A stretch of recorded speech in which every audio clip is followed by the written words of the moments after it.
مہاجر کہنے لگے اللہ کے رسول ہمارے یہاں پیدا ہوئے، ہمارے خاندان کے ہیں، قریش خاندان میں پیدا ہوئے، ہم افضل۔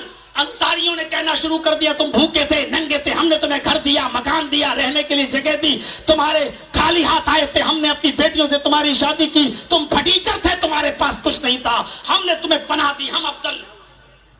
اللہ کے نبی کے پاس یہ خبر پہنچی جس چیز کو ہم مٹانے کے لیے آئے اسی چیز کو پھر پیدا کر رہے ہیں اپنے اندر۔ قرآن کی آیت نازل ہوتی ہے انما الخمر والمیسر والانصاب والازلام رجس من عمل الشیطان۔ آج یہ شراب پوری طریقے سے حرام کر دی گئی ہے، حرام۔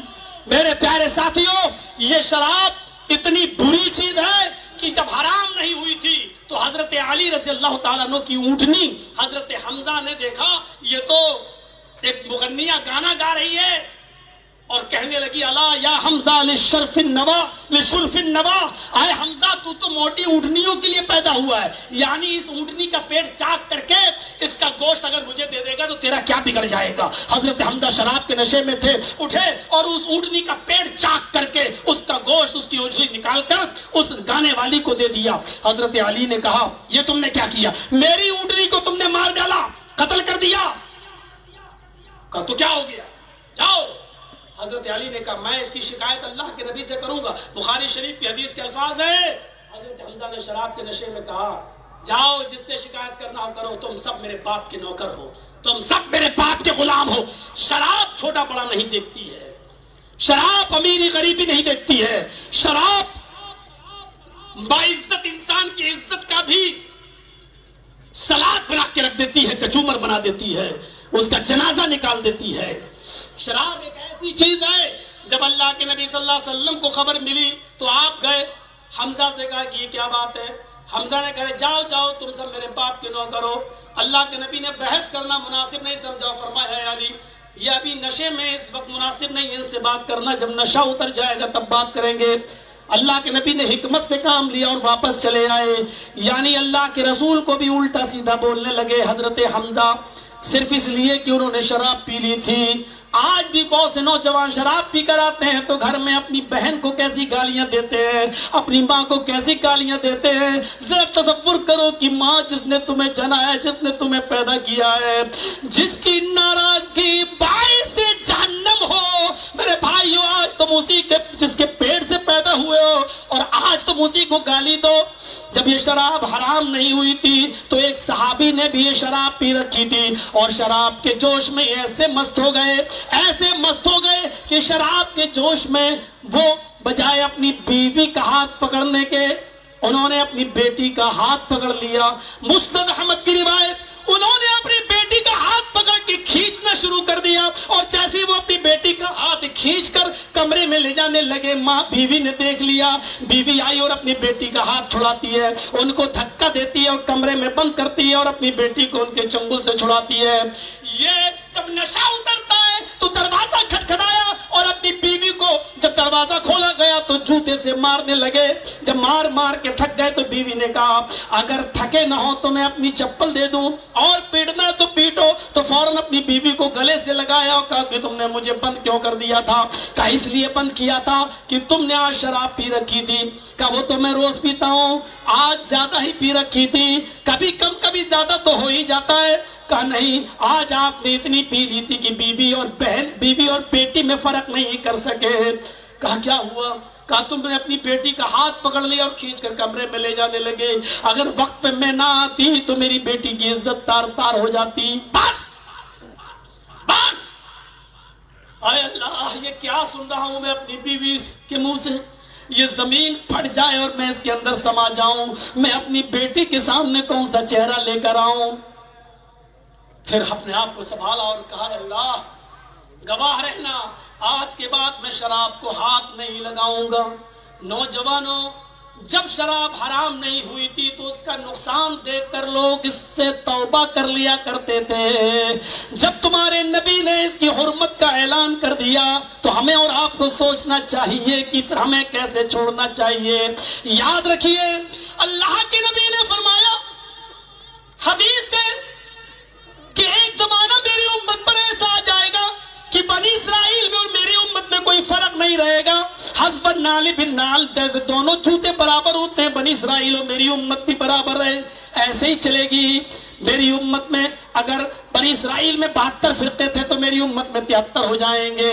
فرمایا اگر میری امت کے، اگر بنی اسرائیل میں کسی نے اپنی ماں کے ساتھ اعلانیہ زنا کیا ہوگا، اگر بنی اسرائیل میں کسی نے اپنی ماں کے ساتھ اعلانیہ زنا کیا ہوگا تو میری امت پر بھی قیامت اس وقت تک نہیں آئے گی جب تک کہ وہ اپنے ماں کے ساتھ، اپنی بہن بیٹیوں کے ساتھ وہ اعلانیہ زنا نہیں کرے گا. اللہ کے نبی نے کہا میری امت پر بھی ایسا زمانہ آئے گا، اور میں جانتا ہوں کہ اس امت محمدیہ پر اگر یہ زمانہ آیا، اگر اس نے اپنی ماں بہن بیٹی کی عزت کو تار تار کیا تو یہ یہاں تک پہنچانے والی چیز ہوگی شراب، یہاں تک پہنچانے والی چیز ہوگی چرس، یہاں تک پہنچانے والی چیز ہوگی گانجا، یہاں تک پہنچانے والی چیز ہوگی افیم، یہاں تک پہنچانے والی چیز ہوگی ہیروئن. ان چیزوں کا استعمال ہی ایک دن ہمیں اپنے ماں بہن بیٹیوں کی عزت کو اپنے ہاتھوں سے نوچنے پر مجبور کرے گا. اگر ہم چاہتے ہیں کہ ہمارے ہاتھوں سے ہماری ماں بہن بیٹیوں کی عزت بچی رہے تو ان نشہ آور چیزوں کا بائیکاٹ کرنا ہوگا، پینے والوں کا بھی بائیکاٹ کرنا ہوگا. آپ کے معاشرے میں اور سماج میں محلے میں کوئی پی رہا ہے تو اس کے ساتھ رہن سہن، کھانا پینا، شادی بیاہ، موت غمی، ایسا سوشل بائیکاٹ اس کا بھی کرنا ہوگا. اگر آپ اس کے لیے تیار نہیں ہے تو بند کریے یہ ڈرامہ، بند کریے اصلاح معاشرے کے نام پر کانفرنسیں کرانا، کیجئے یہ اجلاس کرانا. اگر آپ اپنے معاشرے اور سماج کے اندر شرابیوں پر قدغن نہیں لگا سکتے ہیں، شرابیوں پر بین نہیں لگا سکتے ہیں، جہیز مانگنے والوں کا بائیکاٹ نہیں کر سکتے ہیں تو اصلاح معاشرے پر کانفرنس کرانے کا ڈرامہ بند کریے، نوٹنکی بند کریے، یہ رسم اور رواج بند کیجئے. میں نے 2 گھنٹے کا ٹائم آپ کا پورا کر دیا ہے جبکہ میں 1.5 گھنٹہ یا 1 گھنٹے سے زیادہ بولنے کے موڈ میں نہیں تھا. اب ہم اللہ سے دعا کرتے ہیں کہ اصلاح معاشرہ پر بولی ہوئی یہ باتیں جو ہم نے آج آپ کے سامنے بولی ہیں، ہمیں اللہ رب العالمین اس بات کی توفیق دے کہ بار الہ ہم معاشرے میں اپنی بھی اصلاح کریں اور ہم سب کو مل کر اپنی اصلاح کرنے کی توفیق عطا فرما. شراب نوشی سے ہمارے معاشرے کو بچا لے، جوا سے ہمارے معاشرے کو بچا لے. ہمیں اپنے ماں باپ کی خدمت کرنے کی توفیق عطا فرما، ہمیں اپنے ماں کی فرما برداری کرنے کی توفیق عطا فرما، والدین کے ساتھ حسن سلوک کی توفیق عطا فرما، اپنے بچوں کی تربیت کرنے کی توفیق عطا فرما. الہ العالمین ہم بھائی بھائی بن کر رہنے کی ہمیں توفیق عطا فرما، ہمیں اپنے پڑوسیوں کے ساتھ اچھا سلوک کرنے کی توفیق عطا فرما. غیبت، چغلی، حسد، کینہ، بغض، اناد اور آپس میں ایک دوسرے کی دشمنی سے ہمیں نجات عطا فرما. بار الہ جب تک ہم زندہ رہیں اسلام پہ زندہ رکھنا، اور جب ہمارا خاتمہ ہو تو ایمان پر ہمارا خاتمہ فرمانا. وما علینا الا البلاغ المبین وآخر دعوانا ان الحمد للہ رب العالمین. السلام علیکم ورحمۃ اللہ وبرکاتہ.